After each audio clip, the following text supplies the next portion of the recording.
One of the things that you talk about in the book is that stories can change over time. Talk to me a little bit about how stories can evolve in a community. It could be that, for example, a bicycling group originally is brought together by men who want to win races. And then it could be that they get older and that they're no longer winning races. And it could be that they're inviting people who are not men to bike with them. And it could be that that community evolves into people who just want to bike along the beach and enjoy friendship and maybe cold beverages on warm days. So there may be an origin story about guys gathering in the 1980s to win races, but that story of the origin and the story of why people gather has evolved, and that can really help inform people who are showing up to understand what is the community today, because the story is now different. Let's get practical here. Let's say I am somebody who is looking to start a community or responsible for growing a community.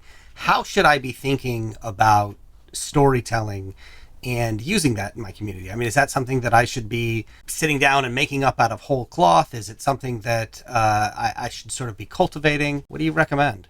Right. Well, let's preface everything I'm going to say with Seth that, the book is, a couple hundred pages long. I think of it at some levels like a cookbook. When you make a meal, you don't have to fry and braise and steam and barbecue for every meal. And that would be kind of silly. So if you read a cookbook and you think you have to do everything for every meal, you become overwhelmed, you don't do anything, or you think it's just too much work. That's not how cooking works. So yes, it's very important to think about stories at some point as communities mature, but I don't want anybody listening to think, oh, gee, we have to have a story portal and story time right away. And if we don't, we're failing.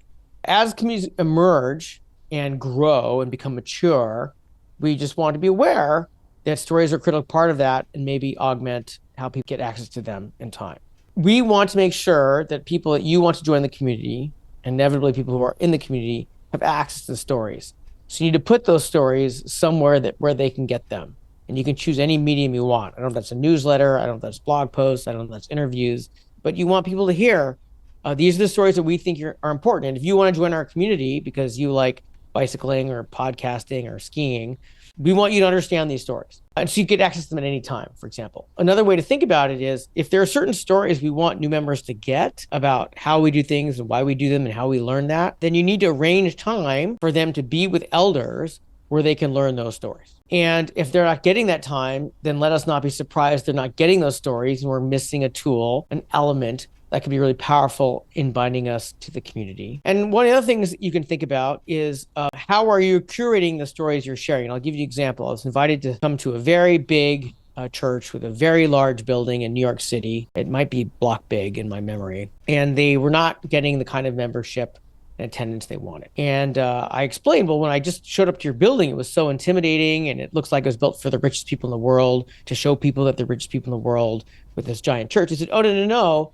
Our church is very social justice oriented. In fact, we were very involved with the apartheid movement in South Africa years ago. In fact, that was funded and supported from the church. And I said, that's fantastic that you're telling me this in your office when I have an appointment with you. But if I'm a visitor and I want to find out what you're about, I have no access to that story that this church has been a pillar of equality and social justice for generations. Said differently, they hadn't thought about how they were curating the stories a visitor would get to understand the values they wanted to share with people. Instead, all we were getting is, wow, you had a lot of money to build a really fancy building in New York City that towers over everything else. So those are three things that you can think about and see if that can inform how you're relating to people who are visiting with you and the members that want to be reminded why they're committed to your community.